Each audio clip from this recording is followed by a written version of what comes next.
දිට්ටුව සුළුකුණාටුවේ බලපෑමට ලක්ව පසුගියදා ප්‍රදේශ රැසකම කුඹුරුවලට දැඩි හානි සිදු වුණා. කෙසේ වෙතත් එලෙස හානි සිදු නොවූ කුඹුරුවල මහකන්නේ වී අස්සුණු නෙලීම මේ වන විට ප්‍රදේශ රැසකම ආරම්භ වී තිබෙනවා. ඒ අනුව අනුරාධපුර, අම්පාර, පොළොන්නරුව ආදී දිස්ත්‍රික්කවල ගොවින් සිය අස්සුණු නෙලීම ආරම්භ කර ඇතත් ඔවුන් චෝදනා කරන්නේ මේ වන විට සිය අස්සුණු විකුණාගත නොහැකිව තමන් ගැටලු රැසකට මුහුණ දී සිටින බවයි. රජයේ වී කපඩා විවෘතව නොමැතිවීම හේතුවෙන් පෞද්ගලික වෙළඳුන් සිය අස්වැන්න අඩු මුදලකට මිලදී ගන්නා බවට ඔවුන් නිරන්තරයෙන් මැසිවිලි නගනවා. මෙවන් පසුබිමක නොයෙක් දුක් ගැහැට විඳ නෙලාගත් පොළොන්නරුව මැතිරිගිරිය බිසෝපුර ප්‍රදේශයේ ගොවින්ගේ වී අස්වැන්න ඊයේ වර්ෂාව හේතුවෙන් විනාශ වී තිබෙනවා. ඒ එම වී වේලා ගැනීම සඳහා මාර්ගයේ දමා තිබියදී.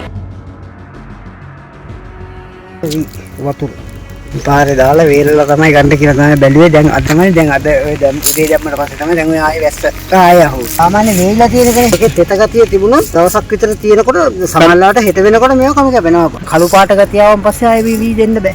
ආපහු වේලන්න ඕනේ ඔය නැවත වතාවක්. වැස්සට තෙමිනනේ දැන් මේ. කවුරුවත් ගන්න නැහැ දැන් ඉතින් මේ වී. කබලයක් නැහැ කොහෙවත්.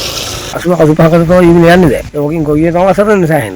නායරිකක් ගවන්න දෙන්නේ නැහැ. ඔබ හදානොත් අපර කෙලවෙනවා. කසිනුත් අපර කෙලවනවා. ඕක තමයි හත්ති කතාව. එමෙන්ම අම්පාර දිස්ත්‍රික්කයේද අයහපත් වර්ෂාව හේතුවෙන් වී අස්වැන්නට හානි වී තිබුණේ මෙලෙසින්.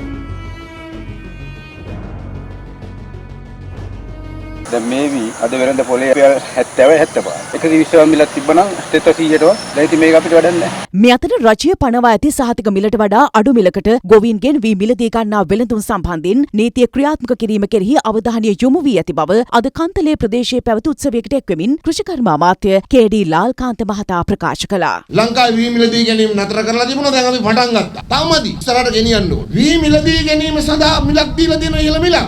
නාඩු වලට 120ක් කිලෝ එකකට, කීරි සම්බා වලට 140ක් සැලකියුතු මිලක් කිලෝ එකකට. දැන් අපිට තාම බැරි වෙච්ච වැඩක් තියෙනවා. අපි දැන් කතා කරමින් තියෙනවා. දැන් අපි නාඩු 120යි කියලා කියනවා. හැබැයි 120ට අඩුවෙන් ගන්නවා. සමහර රට පෞද්ගලික අංශය. දැන් අපි බලනවා අපි 120යි කිව්වට පස්සේ ඒ 120 නීතියක් කරන්න පුළුවන්ද කියලා. ඒ කියන්නේ 120ට අඩුවෙන් ගත්තොත් නීති විරෝධී අල්ලන්න පුළුවන්. 120ට වැඩියෙන් විකුණන්න පුළුවන්. එතකොට අපි 120යි කියලා කිව්වට ඒක තාම අපි නීතියක් බවට පත් කරලා නැහැ. අපි 120ට ගන්නවා. හැබැයි අපි ගන්න ප්‍රමාණවත් මදි. එහෙම ප්‍රශ්න තියෙනවා තාම. අපි ගත්තා කියලා අපිට ඒ වී හාල් බවට පත් කරන්න අපිට මෝල් නැහැ. ඒවා තියෙන පුජ්‍යලිකාංශ. ඒ පැත්තට ගිහිල්ලා තියෙනවා. නිසා ටිකක් තාම මේවා කළමනාකරණය කරන්න ඕන කරන හැම උපකරණයක්ම අවියක්ම හැම ආකාරයක්ම අපි ළඟ තාම නැහැ. නමුත් අපි පටන් අරන් ඉස්සරහට යනවා. මොකද ගොවිජන ජීවිතේ නගා සිටියොත් හොඳ ආර්ථිකයක් හැදුවොත් අපේ රටේ ප්‍රශ්න වලින් 80%ක් ඉවර වෙනවා.